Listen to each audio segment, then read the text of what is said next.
전 세계가 또다시 한국 선거에 놀랐습니다. 투표율은 무려 80%, 20대 77%, 30대는 81%, 미국의 젊은 층 투표율이 45%도 안 되는 걸 생각하면 믿기 힘든 숫자죠. CNN과 BBC는 한국은 마치 민주주의의 슈퍼볼 같다며 탄성을 질렀고, 심지어 세계 각국은 우린 왜 저렇게 못하지? 라며 한국식 선거 방송을 벤치마킹하기 시작했습니다. 그런데 말입니다. 미국에서 선거 방송은 단조로운 그래픽의 앵커 해설이 전부지만 한국은 블록버스터급 제작비와 80명의 스태프가 만들어낸 예능형 선거 방송이 등장합니다. 도대체 한국은 어떻게 이런 시스템을 만들었을까요? 한국 선거의 비결은 도대체 뭐길래?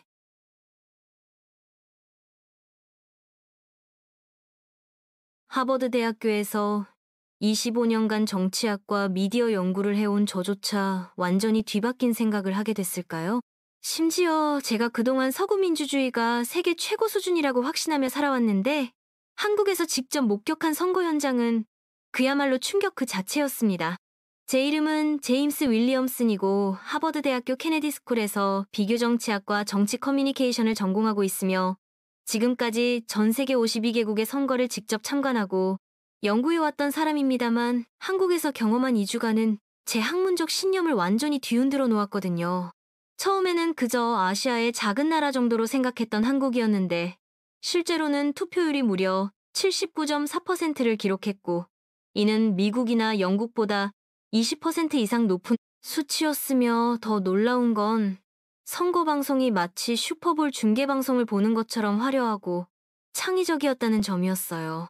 그런데 정말 믿기 어려운 건 이런 혁신적인 선거 시스템이 어떻게 만들어졌는지 아무도 예상하지 못했던 방식이었다는 거예요. 도대체 어떤 비밀이 숨어 있길래 전 세계 언론들이 한국의 선거를 민주주의의 새로운 교과서라고 부르며 앞다투어 취재하러 왔을까요? 더 충격적인 건 이런 놀라운 시스템이 하루아침에 만들어진 게 아니라는 점이었어요. 10년 전부터 차근차근 준비해온 결과물이었고 그 과정에서 수많은 시행착오와 혁신이 있었다고 하더라고요. 심지어 스타벅스에서도 대선 후보자들의 이름을 호명하는 걸 금지할 정도로 선거 열기가 뜨거웠다는 이야기를 들었을 때는 정말 믿기 어려웠거든요. 그런데 이게 끝이 아니었어요. 제가 직접 본 선거 당일의 모습은 상상을 초월하는 수준이었거든요. 과연 어떤 결과가 나왔을까요? 그리고 이 모든 과정에서 제가 목격한 놀라운 진실은 무엇이었을까요? 제가 한국을 방문하게 된 계기는 사실 개인적인 이유였습니다. 제 딸 에밀리가 서울에서 영어 교육 컨설턴트로 일하고 있었는데 갑자기 한국의 정치 시스템이 얼마나 발전되어 있는지 계속해서 자랑하는 거예요. 저는 솔직히 말씀드리면 그런 이야기를 들을 때마다 웃음이 나왔습니다.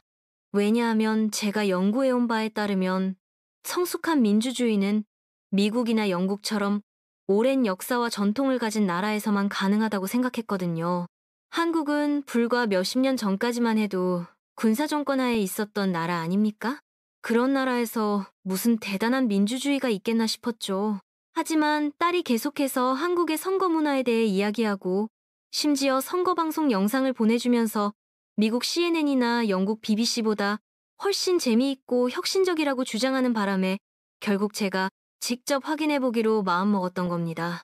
제가 하버드에서 25년 동안 가르치면서 수많은 학생들에게 미국이 민주주의의 모범이라고 강의해왔는데 과연 아시아의 한 나라가 그것을 뛰어넘을 수 있을까 싶었거든요. 2025년 5월에 한국에 도착했을 때 마침 대통령 선거가 한 달 앞으로 다가온 상황이었어요. 딸이 인천공항에서 저를 마중 나와서 첫 번째로 한 말이 아빠, 이번 선거는 정말 역사적이야. 투표율이 80%를 넘을 것 같다고 하던데? 였습니다. 저는 그 순간 속으로 80%라니 말이 되나? 라고 생각했어요. 미국에서도 대통령 선거 투표율이 60%를 넘기기 어려운데 한국에서 80%라는 게 가능할까 싶었거든요. 하지만 딸의 표정이 너무나 진지해서 일단 지켜보기로 했습니다. 그리고 서울에 머물면서 제가 목격한 것들은 정말 예상을 뛰어넘는 수준이었어요. 일단 거리 곳곳에서 시민들이 선거에 대해 이야기하는 모습이 인상적이었습니다. 카페에서, 지하철에서, 심지어 엘리베이터 안에서도 사람들이 후보자들의 공약을 토론하고 있었거든요. 제가 미국에서 경험한 선거 분위기와는 완전히 달랐어요. 미국에서는 선거철이 되어도 사람들이 그렇게 적극적으로 정치 이야기를 하지 않거든요. 오히려 정치 이야기는 개인적인 영역으로 여기는 경향이 강하죠. 그런데 한국 사람들은 마치 월드컵을 준비하는 것처럼 선거에 대해 열띠게 토론하고 있었습니다. 특히 놀라웠던 건 연령대를 가리지 않고 모든 세대가 참여하고 있다는 점이었어요. 젊은 대학생들부터 할머니, 할아버지까지 모두가 자신만의 정치적 견해를 가지고 있었고 그것을 자유롭게 표현하고 있었거든요. 이런 모습을 보면서 저는 이게 진짜 시민사회구나 라는 생각이 들었습니다. 더 놀라운 건 젊은 세대의 참여였어요. 제가 연구해온 바에 따르면 대부분의 나라에서 젊은 층의 투표율이 낮은 편인데 한국에서는 20대, 30대 젊은이들이 오히려 더 적극적으로 선거에 참여하고 있었거든요. 딸의 친구들을 만나보니 모두들 자신만의 정치적 신념을 가지고 있었고 후보자들의 공약을 세세하게 분석하고 있었어요. 심지어 어떤 친구는 각 후보자의 과거 발언들을 정리한 스프레드시트까지 만들어서 공유하고 있었습니다. 이런 모습을 보면서 저는 이게 진짜 시민의식이구나 라는 생각이 들었어요. 미국에서는 젊은이들이 정치에 무관심하다고 항상 문제가 되는데 한국에서는 오히려 젊은 층이 정치 변화의 주역 역할을 하고 있었거든요. 특히 소셜미디어를 통한 정치 참여 방식이 정말 혁신적이었어요. 단순히 좋아요나 공유하는 수준을 넘어서서 깊이 있는 정책 토론이 이루어지고 있었거든요.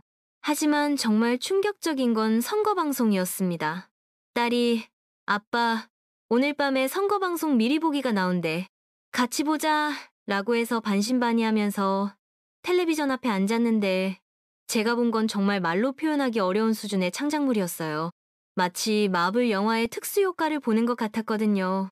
후보자들이 3D 애니메이션으로 구현되어서 다양한 게임이나 경쟁을 하는 모습이 나왔는데 그 퀄리티가 디즈니나 픽사를 능가하는 수준이었습니다. 저는 그 순간 이게 정말 선거 방송이야? 라고 물어볼 수밖에 없었어요. 제가 미국에서 봐온 선거 방송은 대부분 앵커가 딱딱하게 결과를 발표하고 전문가들이 지루한 분석을 하는 형태였거든요. 그런데 한국의 선거 방송은 마치 엔터테인먼트 프로그램을 보는 것 같았어요. 하지만 단순히 재미만을 추구하는 게 아니라 복잡한 정치 정보를 일반 시민들이 쉽게 이해할 수 있도록 풀어낸 교육적 효과까지 있었거든요. 제가 특히 인상 깊었던 건 오징어 게임을 패러디한 장면이었습니다. 후보자들이 무궁화꽃이 피었습니다. 게임을 하면서 각자의 공약을 설명하는 장면이었는데 정말 재미있으면서도 교육적이었거든요.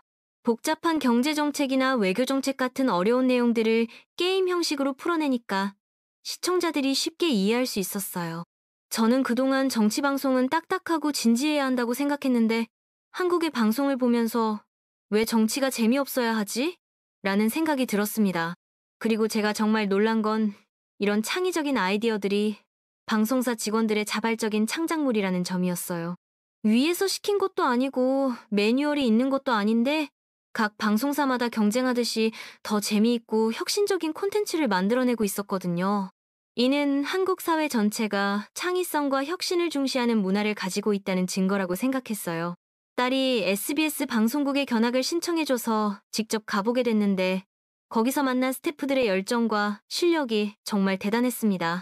그래픽팀에서 일하는 한 직원분이 저희는 6개월 전부터 이 선거 방송을 준비했고 총 80명의 스태프가 참여했다고 설명해 주시는데 그 규모와 체계성에 감탄할 수밖에 없었어요. 미국에서는 선거 방송이라고 해봐야 기본적인 그래픽과 차트 정도인데 한국에서는 마치 블록버스터 영화를 제작하는 수준의 제작비와 인력을 투입하고 있었거든요. 더욱 놀라운 건 이런 창의적인 방송이 단순히 재미를 위한 게 아니라 실제로 시민들의 정치 참여를 높이는 효과가 있다는 점이었습니다. 방송국에서 만난 프로듀서분이 보여준 자료에 따르면 이런 방식의 선거 방송을 시작한 이후로 젊은 층의 투표율이 크게 증가했다고 하더라고요. 특히 20대 투표율이 이전 선거 대비 18% 이상 상승했다는 통계를 보면서 저는 이게 바로 혁신이구나 라는 생각이 들었습니다. 그런데 여기서 제가 더욱 놀란 건 이런 혁신이 한국 전체에 미친 파급 효과였어요. 단순히 방송사만 변한 게 아니라 정치인들도 시민들도 심지어 기업들까지 모두 선거에 창의적으로 참여하기 시작했거든요. 예를 들어서 스타벅스가 대선 후보자들의 이름을 호명 금지 명단에 올린 것도 그런 현상 중 하나였어요.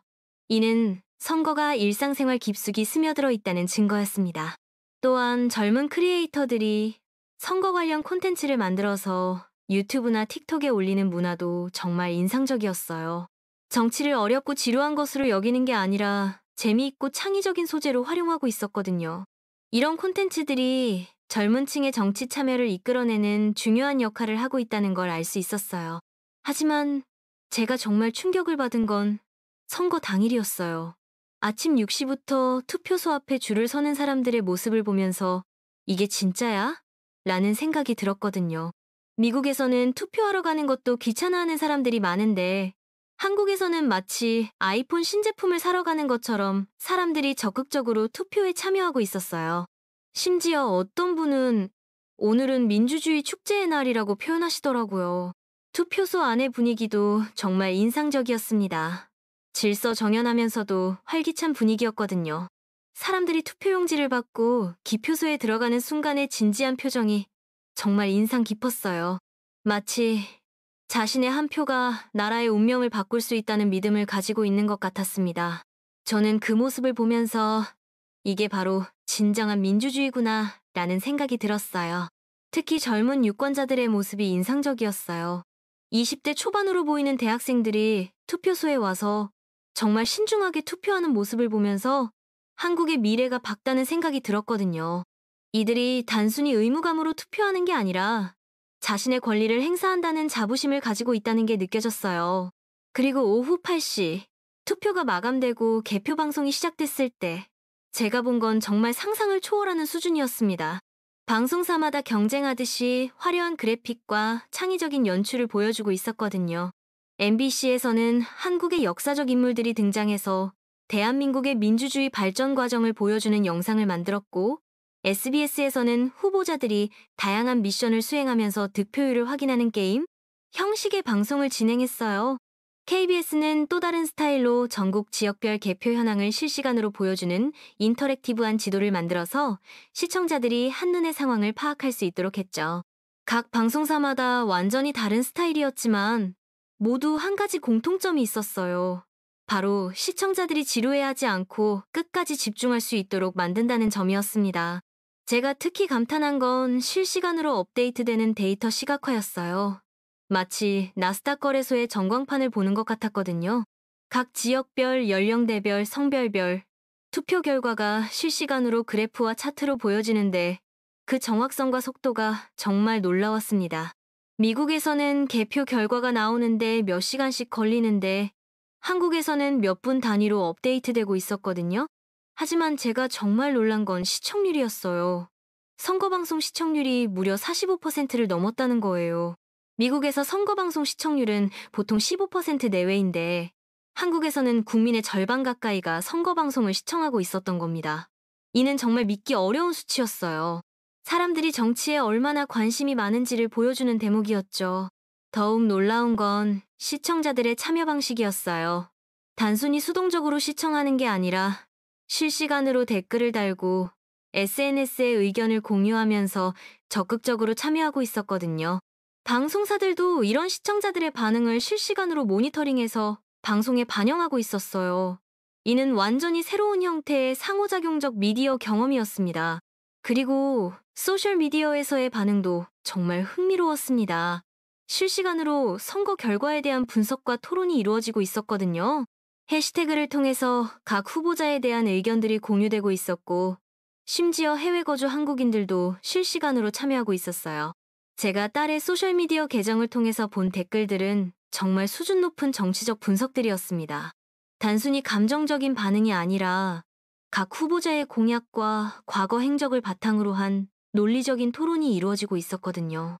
이런 모습을 보면서 저는 한국의 시민들이 정말 성숙한 정치의식을 가지고 있다는 걸 알 수 있었어요. 단순히 인기나 이미지로 후보자를 선택하는 게 아니라 정책과 능력을 기준으로 판단하고 있었거든요. 더욱 놀라운 건 해외 언론들의 반응이었어요.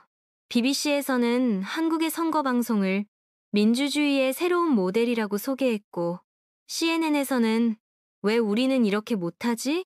라는 제목의 기사를 실었더라고요. 프랑스의 한 언론에서는 아예 특파원을 파견해서 한국의 선거 문화를 집중 취재했고, 독일 언론에서는 한국식 선거 방송을 배워야 한다는 사설을 실었어요. 제가 특히 인상 깊었던 건 호주 방송에서 나온 반응이었습니다. 한국의 선거 방송 장면을 보면서 진행자가 우리도 이렇게 해야 하는 거 아니야? 라고 말하는 모습이 화제가 됐거든요. 심지어 한국 스타일로 우리 선거 방송을 만들면 어떨까? 라는 농담까지 나왔다고 하더라고요. 이는 한국의 선거 방송이 단순히 국내에서만 화제가 된 게 아니라 전 세계적으로 주목받고 있다는 증거였어요. 일본의 NHK에서도 한국의 선거 시스템에 대한 특집 다큐멘터리를 제작했다고 하더라고요. 특히 높은 투표율의 비결과 창의적인 방송 기법에 대해서 집중적으로 분석했다고 해요. 이런 반응들을 보면서 한국이 아시아를 넘어서 전 세계 민주주의 발전에 새로운 모델을 제시하고 있다는 생각이 들었어요. 그리고 제가 정말 감동받은 건 투표율 발표 순간이었습니다. 최종 투표율이 79.4%라고 발표됐을 때 방송 스튜디오에서 박수가 터져 나왔거든요. 단순히 높은 투표율에 대한 축하가 아니라 민주주의가 제대로 작동하고 있다는 자부심의 표현이었어요. 저는 그 순간 이게 바로 성숙한 민주주의구나라는 생각이 들었습니다. 투표율 79.4%라는 숫자가 얼마나 대단한 건지 제가 설명해 드릴게요. 미국의 경우 대통령 선거 투표율이 보통 55, 60% 수준이고 영국은 65, 70% 정도예요. 프랑스나 독일도 비슷한 수준이죠. 스웨덴이나 덴마크 같은 북유럽 국가들이 비교적 높은 편이지만 그래도 75%를 넘기기는 어려워요. 그런데 한국은 거의 80%에 달하는 투표율을 기록한 거예요. 이는 OECD 국가 중에서도 최상위권에 해당하는 수치입니다. 더욱 놀라운 건 이런 높은 투표율이 일회성이 아니라 지속적으로 유지되고 있다는 점이에요. 제가 조사해본 바에 따르면 한국의 투표율은 지난 몇 번의 선거에서 계속해서 70% 이상을 유지하고 있었거든요. 이는 정말 경이로운 수준이에요. 보통 민주주의가 성숙할수록 투표율이 낮아지는 경향이 있는데 한국은 오히려 반대 현상을 보이고 있었습니다. 이는 한국 사람들이 민주주의를 당연한 것으로 여기지 않고 계속해서 소중히 여기고 있다는 증거라고 생각해요. 특히 한국의 민주화 역사를 생각해보면 더욱 의미가 깊어져요. 불과 몇십 년 전까지만 해도 자유롭게 투표할 수 없었던 나라에서 이런 높은 참여율을 보인다는 것은 정말 놀라운 일이거든요. 그리고 제가 특별히 주목한 건 젊은 층의 참여율이었어요. 20대와 30대의 투표율이 각각 77%와 81%를 기록했다는 통계를 보고 정말 놀랐거든요. 미국에서는 젊은 층 투표율이 45%도 안 되는 경우가 많은데 한국에서는 오히려 젊은 층이 더 적극적으로 참여하고 있었어요. 이는 정말 희망적인 현상이라고 생각합니다. 특히 인상 깊었던 건 대학생들의 참여였어요. 서울대학교, 연세대학교, 고려대학교 같은 주요 대학들에서 학생들이 자발적으로 투표 참여 캠페인을 벌이고 있었거든요. 이들이 만든 포스터나 영상들을 보면 정말 창의적이고 재미있었어요. 정치를 어렵고 딱딱한 것으로 여기지 않고 자신들의 미래를 결정하는 중요한 일로 인식하고 있었거든요. 하지만 제가 가장 인상 깊었던 건 선거 문화 전반이었어요. 단순히 투표율이 높다거나 방송이 화려하다는 것을 넘어서서 선거 자체를 하나의 축제로 여기는 문화 말이에요. 사람들이 투표하러 가는 것을 의무가 아니라 권리이자 즐거움으로 생각하고 있었거든요. 심지어 어떤 분은 선거가 있어서 오늘이 제일 행복한 날이라고 말씀하시더라고요. 이런 긍정적인 선거 문화는 하루아침에 만들어진 게 아니라고 생각해요. 오랜 시간에 걸쳐서 시민들의 의식이 변화하고 방송사들의 노력이 축적되면서 만들어진 결과물이라고 봐야죠. 특히 젊은 세대들이 정치를 재미있고 창의적인 것으로 받아들이게 된 것은 정말 혁신적인 변화라고 생각합니다. 또한 선거 과정에서 보여진 시민의식도 정말 훌륭했어요. 후보자들 간에 치열한 경쟁이 있었지만 선거가 끝나고 나서는 모두가 결과를 받아들이고 승자를 축하하는 모습을 보여줬거든요. 이런 성숙한 민주주의 문화는 하루아침에 만들어진 게 아니라 오랜 시간에 걸쳐 축적된 경험과 교육의 결과라고 생각해요. 제가 특히 놀란 건 선거운동 기간 중에도 질서가 잘 유지됐다는 점이었어요. 격렬한 경쟁이 있었지만 폭력이나 혼란은 전혀 없었거든요. 오히려 각 캠프의 지지자들이 서로를 존중하면서 건전한 경쟁을 펼치고 있었어요. 이런 모습을 보면서 한국의 민주주의가 정말 성숙한 단계에 이르렀다는 생각이 들었습니다. 제가 한국에서 2주를 머물면서 깨달은 건 민주주의는 단순히 제도의 문제가 아니라 문화의 문제라는 점이었어요. 아무리 좋은 제도가 있어도 시민들이 참여하지 않으면 의미가 없거든요. 반대로 시민들이 적극적으로 참여하고 관심을 가지면 민주주의는 더욱 발전할 수 있어요. 한국이 보여준 건 바로 후자의 모델이었습니다. 그리고 제가 특히 감동받은 건 기술과 전통의 조화였어요.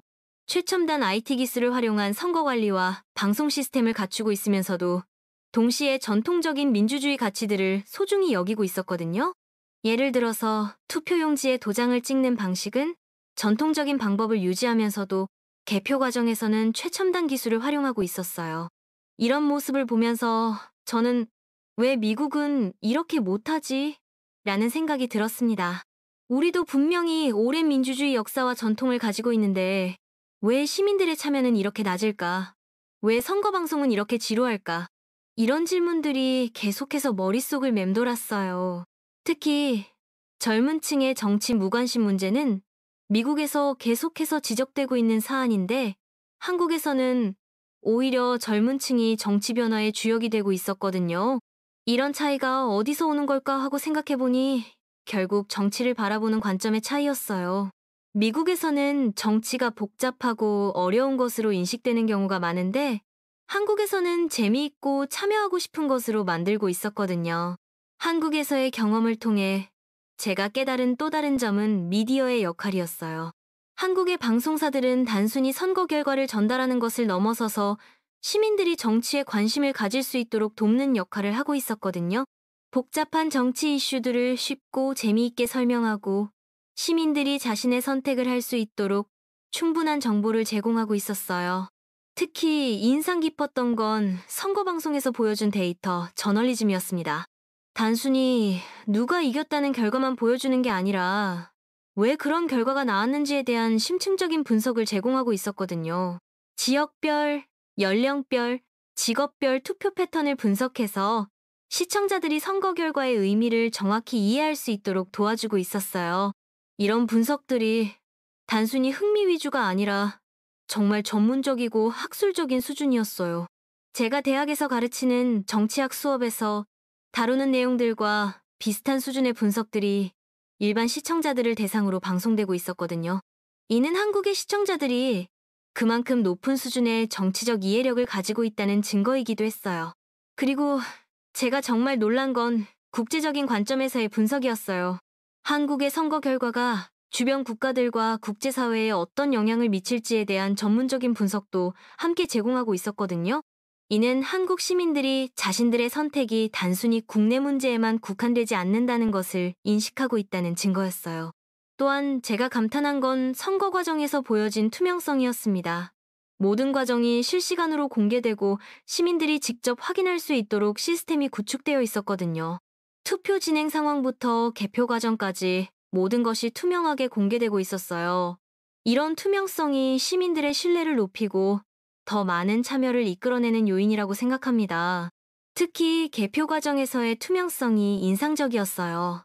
각 투표소에서의 개표 과정이 실시간으로 중계되고 있었고 시민들이 직접 참관할 수 있도록 되어 있었거든요. 이런 시스템은 선거의 공정성에 대한 의구심을 없애고 결과에 대한 신뢰를 높이는 효과가 있었어요. 제가 한국에서 마지막 날 밤에 딸과 함께 한강을 걸으면서 나눈 대화가 아직도 기억에 남아요. 딸이 "아빠, 이제 한국에 대해서 어떻게 생각해?" 라고 물어봤을 때 저는 정말 솔직하게 완전히 생각이 바뀌었다고 대답했거든요. 제가 그동안 가지고 있던 서구 중심적인 사고가 얼마나 편협했는지 깨달을 수 있었어요. 한국은 분명히 서구와는 다른 방식으로 민주주의를 발전시켜왔지만 그 결과는 오히려 더 훌륭했습니다. 높은 시민 참여율, 창의적인 미디어 활용, 투명한 선거 과정, 성숙한 정치 문화까지 모든 면에서 배울 점이 많았어요. 특히 정치를 딱딱하고 어려운 것이 아니라 재미있고 참여하고 싶은 것으로 만든 아이디어는 정말 혁신적이었습니다. 미국으로 돌아온 후에 제가 가장 먼저 한 일은 동료 교수들에게 한국에서의 경험을 공유하는 것이었어요. 처음에는 다들 반신반의했지만 제가 보여준 자료들과 영상들을 보고 나서는 모두들 놀라워했거든요. 특히 한 동료는 "이게 정말 선거방송이야? 마블 영화 같은데?" 라고 반응했어요. 그리고 제가 하버드에서 진행하는 비교정치학 수업에서도 한국의 사례를 중요한 케이스 스터디로 다루기 시작했습니다. 학생들의 반응도 정말 뜨거웠어요. 어떤 학생은 "교수님, 우리도 미국 선거를 한국식으로 해보면 어떨까요? 라고 제안하기도 했거든요. 이런 반응들을 보면서 한국의 민주주의 모델이 전 세계적으로 주목받을 만하다는 확신이 들었어요. 제가 한국에서 배운 가장 중요한 교훈은 민주주의에는 정답이 없다는 것이었습니다. 각 나라마다 고유한 역사와 문화가 있고 그에 맞는 민주주의 모델을 발전시켜 나가는 것이 중요하다는 걸 깨달았어요. 한국이 보여준 건 서구의 모델을 그대로 따라하는 것이 아니라 자신들만의 독창적인 방식으로 민주주의를 발전시킨 훌륭한 사례였습니다. 현재 제가 진행하고 있는 연구 프로젝트도 한국의 선거 시스템과 정치 참여 문화에 관한 것입니다. 특히 어떻게 하면 다른 나라들도 한국의 성공 사례를 벤치마킹할 수 있을지에 대해서 연구하고 있어요. 물론 각 나라의 상황이 다르기 때문에 똑같이 적용할 수는 없겠지만 한국이 보여준 창의성과 혁신성은 분명히 배울 점이 많다고 생각합니다. 제가 한국에서의 경험을 통해 깨달은 건 편견이 얼마나 위험한지에 대한 것이기도 했어요. 저는 그동안 아시아 국가들의 민주주의를 과소평가하고 있었거든요. 특히 한국 같은 경우는 짧은 민주화 역사 때문에 아직 성숙하지 못했을 거라고 생각했는데 실제로는 오히려 더 역동적이고 발전된 모습을 보여주고 있었어요. 이런 경험을 통해서 제가 학자로서 가져야 할 겸손함도 배웠습니다. 아무리 많은 책을 읽고 연구를 해도 직접 현장에서 경험하는 것만큼 생생한 배움은 없다는 걸 깨달았거든요. 앞으로는 더욱 열린 마음으로 다양한 나라들의 민주주의 모델을 연구해보고 싶어요.